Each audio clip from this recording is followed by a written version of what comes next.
There are certain techniques that only work with the edge of the sword. Like the Krump. It's not possible to throw this cut using the flat, because your wrists don't work that way. So you know I gotta stitch this one, right?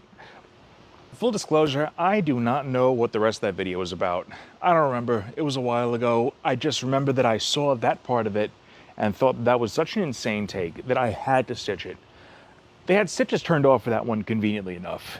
So I saved that little clip and couldn't tell you what the rest of it's about. But we're gonna talk about that statement, and that being that the Krumphaw has to be done with the long edge because that's not how wrists work, and you're gonna get all twisted up and it'll be bad and the world will end or something like that. So all of that tracks and all of that makes sense if you are using what is kind of known as the windshield wiper interpretation of the Krumphaw, and that is the idea that you have your thumb pressed against the flat of the blade, and you step out to the right, and you cross your hands, and that is the Krumphaw. That's an old interpretation. Not a lot of people use it. Most of us have moved on from that. So to land on a better interpretation, we kind of have to get down to where Krumphaw comes from, or at least where it probably comes from, since it is never outright stated. During Liechtenauer's time, Aristotle was hot shit. People loved Aristotle. There's an entire branch of medieval philosophy called scholasticism. That is all the rage for a very long time, especially among wealthier circles. And scholasticism is a lot of things, but the common thread that seems to unite all of this is, hey, these pagans actually had some really good ideas.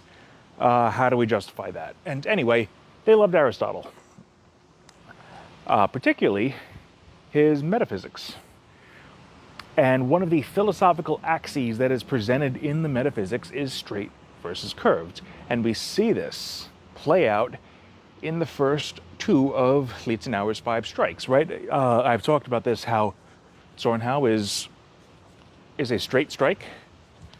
It is centered, strike into center, so that you can resume with the Zorn Hort. Right after this, we are given that plus various things to do from the Krieg, blah, blah, blah. We are given the Krumphaw, which is literally called the curved strike, or the crooked strike if you prefer. I happen to kind of like the curved translation because it is more in line with Aristotle, in which you're basically doing this, but you're targeting something that's over there.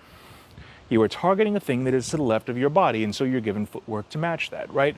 If the center line is over here, and I want to attack something that is on that center line, I got to take a step out to the right. And now, it's not the grip isn't really like, aha, I'm going to switch to thumb grip, and I am going to do my Krumphaw. No, you're just going over there. How do I get over there? Well, if I loosen my grip with the left hand a little bit, then I'm targeting over there. Simple enough. And so it follows then that if I were to target something a little bit closer, then if I just continue to rotate this hand, after all, this can all happen with one hand, right? I can target something over there. If I rotate the hand a little bit more, then the flat is down and I target something a little bit closer. If I rotate some more, then the short edge is down and I target something even closer than that. Which, if some of you are going, hey, wait a minute, that's a Sturzhau. Yes, you're absolutely correct, that is a Sturzhau. What is Sturzhau if not just a flavor of Krumphaw?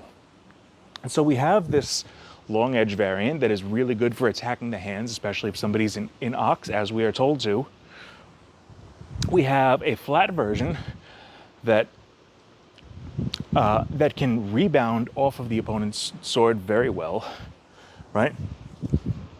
I can give a strike with the flat, especially if I am then going to follow up with a short edge strike to the head. And then if that comes even further, then I get short sow, right? This is a very, very, very close range strike. A strike may be coming in too close to do anything else about it.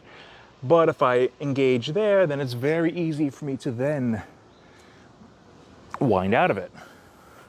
And of course, the short sow's other kind of a tactical application, the short sow, in where rather than striking at something that is over there to my left and very close, I'm taking a step out to my left while doing fundamentally the same thing to get on the inside of their strike. So the idea that you need to constrain this entire Hauptstück, because Krumphaw is a Hauptstück, it is one of the main ideas of Lichtenauer to a very dogmatic windshield wiper technique, is just a little bit silly, and it's really limiting, and I think it's silly to be telling people that this is the only way that you can do it, when there is so much more to explore and get out of all of this, right? So next time you're playing around with your Krumphaws, yeah, try throwing it with different angles, because as you can see, I can throw it with the flat just fine, I can throw it with the short edge just fine, because I am not stuck in this like silly posture, because if I do that, then yeah, of course I can't use anything but the long edge, because I'm locked in this position. That's silly. Anyway, hope this was helpful. Let me know if you got any questions, as always. Give me some more things to talk about, please. I keep running out of ideas, and I want suggestions. Anyway, later, folks.